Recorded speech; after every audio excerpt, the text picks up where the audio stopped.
right now. That is real science. Yeah, most scientists have working memory. I believe that. Phil, did you want to discuss some of your recent work with the time dilation and stuff? Or? Sure. I made some preliminary experiment this week. I've got YouTube videos I can show. I'm just gonna share my screen.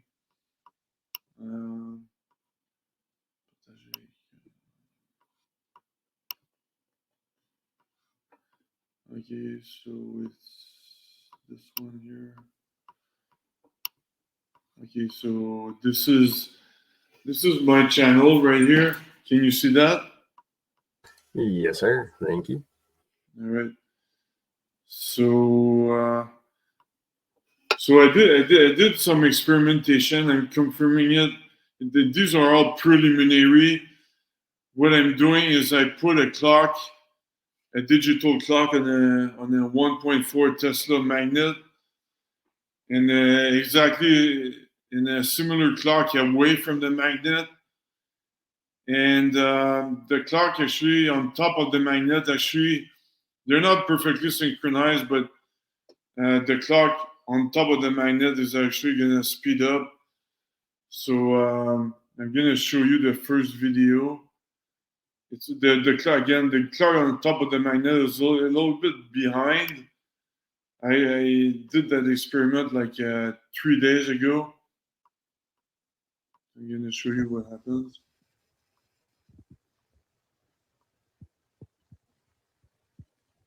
Okay, so now we see the clock on top of the magnet is a little bit late, like 1.6 seconds too late. And 72 hours after, we see this.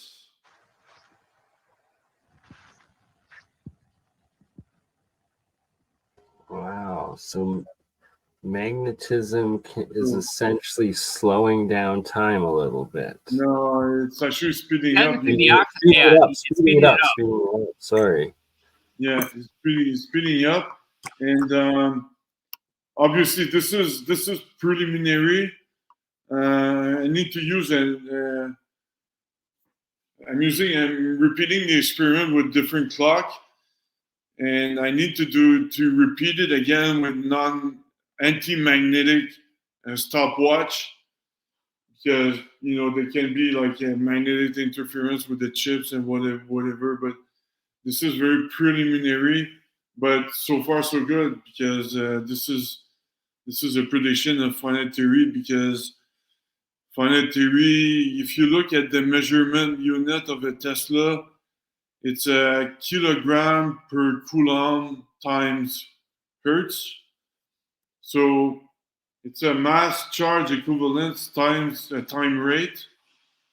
And the time rate is what actually affects the time field. So once I fully complete a full scientific experiment, then that's going to be foolproof. It's going to be pretty much scientific evidence that general relativity doesn't work, and all that, and that my theory works. So so that's where I'm at right now, and if anybody can definitely repeat it if they want, they're gonna get. Actually, I get 1.1 second time shift per day per 24 hours for a 1.4 Tesla magnet. There are two 1.4 Tesla magnets, but I'm not sure if Tesla adds to. You can add the frequent through the. I'm not sure if you can say that the total is 2.8 Tesla. Well, Phil, there's a bit of a conundrum here, because on my end, I've got a way larger drift than that. The only problem with it is it has no measurable magnetic flux. it happens to be only the measurement of the electromagnetic acceleration of charged particles coming from a very thin, negatively charged corona wire under a standard atmospheric temperature and pressure, positioned just slightly above the table of the laser interferometer. Now, we've got 25 fringes of displacement consistently, but the odd part is, if we run that system, and it takes approximately 60 seconds to get our 25 fringes, I've never allowed it to run continuously to see just how far it might go. I've stopped it at 60 seconds every time, being quite uncertain about what the results would be in terms of their impact on my table and possibly the local time space. But here's the weird part. It seems to be connected to the localized environment, meaning if you move the laser table, the fringe pattern starts to shift. Oh, yeah? So it's almost as if it had conditioned in the variable refractive index our localized space-time metrics. Now, it could be K or G or E or mu. I'm not going to say that I have the ability to measure it, but I will say that it seems rather simple. So just consider taking a lifter, nothing more complicated than a Jean-Louis Naudin lifter from JLN.com or any of the other many lifter replications from around the world. Place a laser beam through a very tightly packed multi-emitter wire lifter, say no more than 8 millimeters apart from each other and no more than 10 millimeters from their collector plates. Place a series of those in a row, place the laser beam, then pass it through the space between them, and keep it close to the collector plates where the electrons have gained their highest velocity. At that point, measure the laser time velocity differential and its drift from what it should be. You'll see it on the interference window of a simple single-pass SPL laser interferometer. My table is made of non-conductive materials. I specifically chose that so that RF interference would not give me other consuming or erroneous effects. But you could use a metal table. Yeah. Yeah, that's interesting. It just seems like there's a lot more powerful effects here than a low-speed rotating magnetic fluid.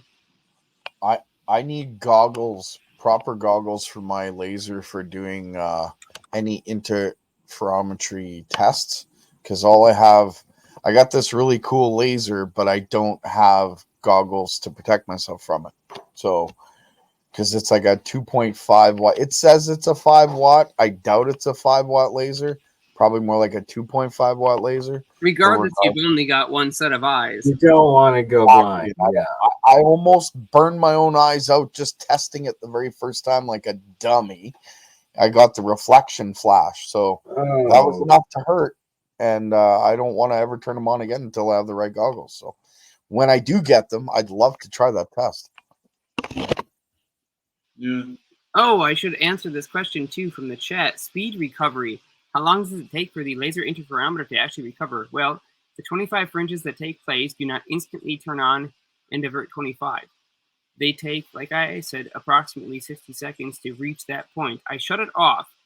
I physically remove the device from the laser table that was causing the interference shift.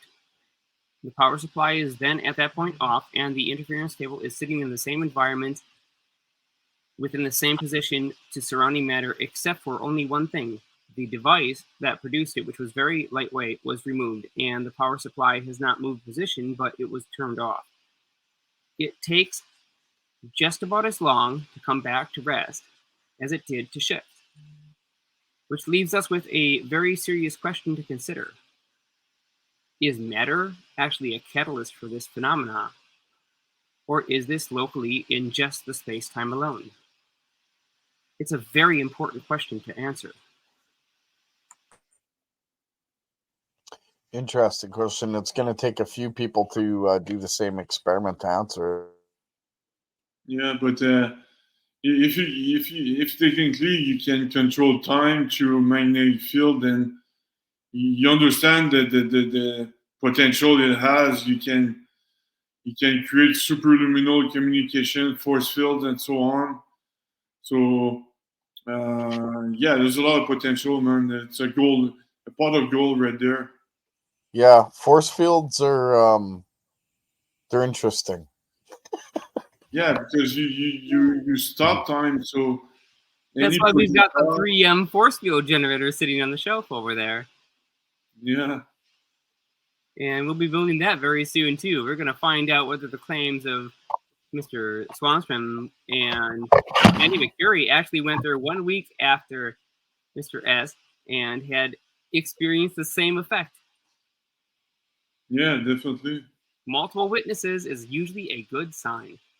Yeah, from different angles with different theories, and we get the same conclusion. That's pretty awesome, I think. Absolutely. Combination of forces and you all verify each other and create a stronger, vindication, verification process of advancement. A Yeah. giant Well, pyramid of giants whose shoulders we all stand upon. But nobody said yeah. it better than Gerald. I wish he would give his quote because he's got I the best stand quote on the ever. shoulders of 1,000,000 men. Without them, I'd be no one. Right? That's just kind of how it is. And there's a very other part that's very important to me that if it wasn't involved, I wouldn't be here either. But we'll get into that in another future video.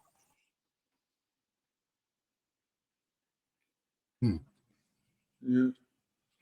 So, Yeah, my life's crazy. Let's just say that. If I counted how many times that I came close to death and told you half the stories, you'd ask me why I'm still sane. Well, at least you did actually get the chance to go all the way. To death? Yeah. That Yeah, you when I did. was 15 and a half, I died. I'll tell you, there's life after death. I don't care what anyone says.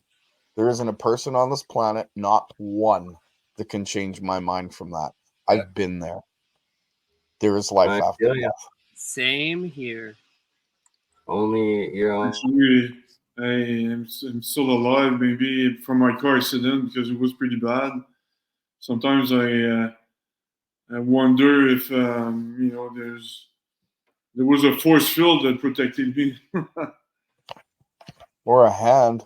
You never know. Right? That Some hand, reason there's you so have many to survive. times shouldn't still be here, but you have your purpose, and that is why, because you're supposed to be until Mike's it's done. here, Phil's here, Gerald's here. I mean, you guys, you must have some kind of greater scope in this whole entire human experience, and I don't think any one of us could dare say that we could comprehend the complexity, the intricacy, and the significance of what it actually really is to be a human being on planet Earth. But I'm sure glad that we get to be part of it. Yep. But, I hear that.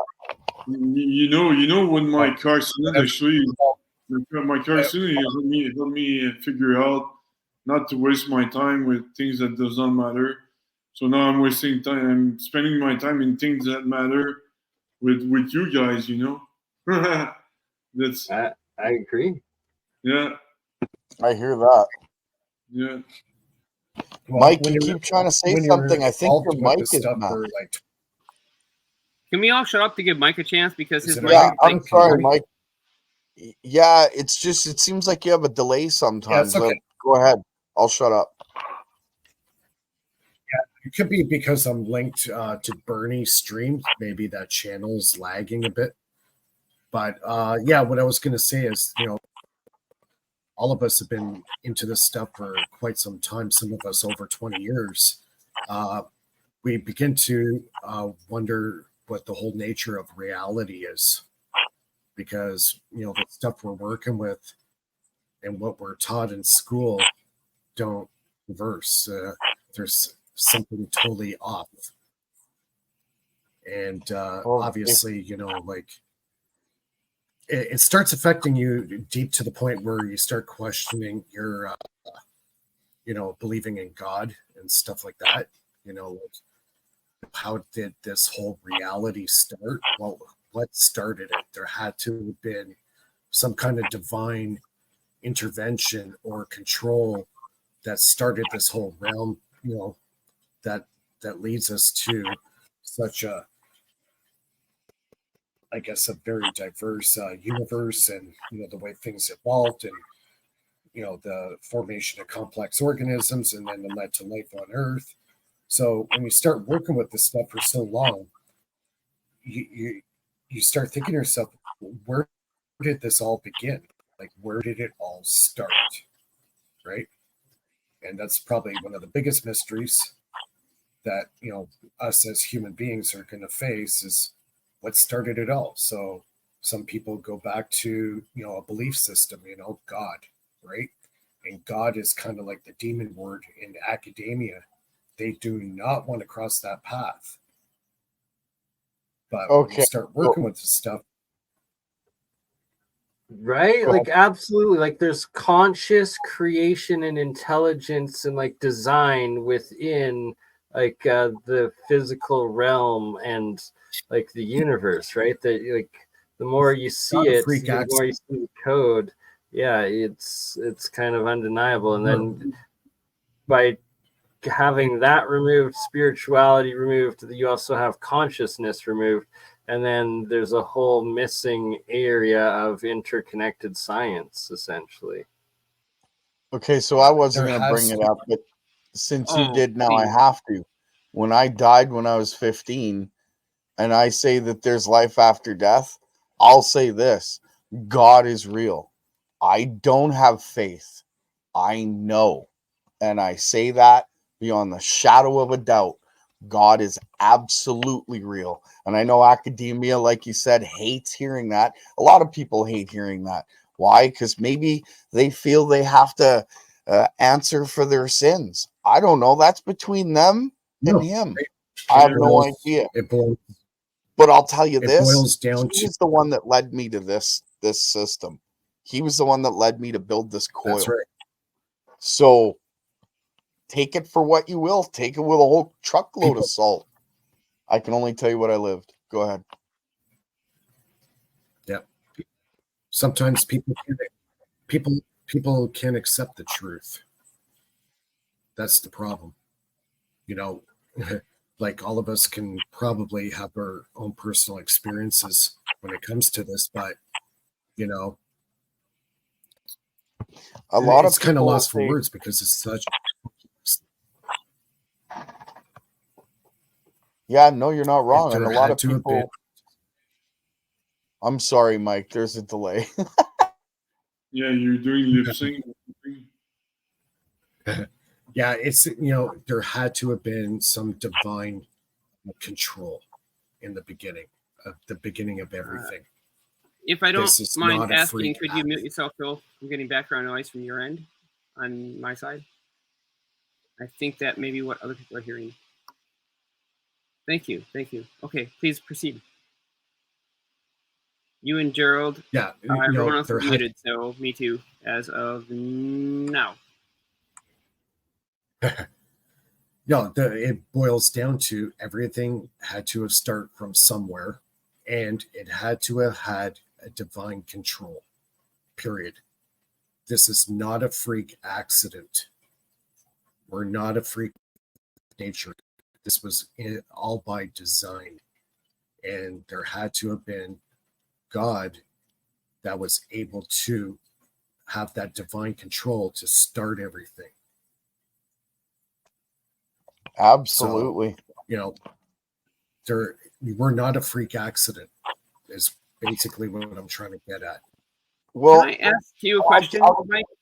Sorry, go ahead, Gerald. You first. I was just going to say, for instance, in the science, like the Philosopher's Stone, alchemy, for instance, everybody's looking for the way of turning gold to white powder, or is it that they wanted to turn lead into gold?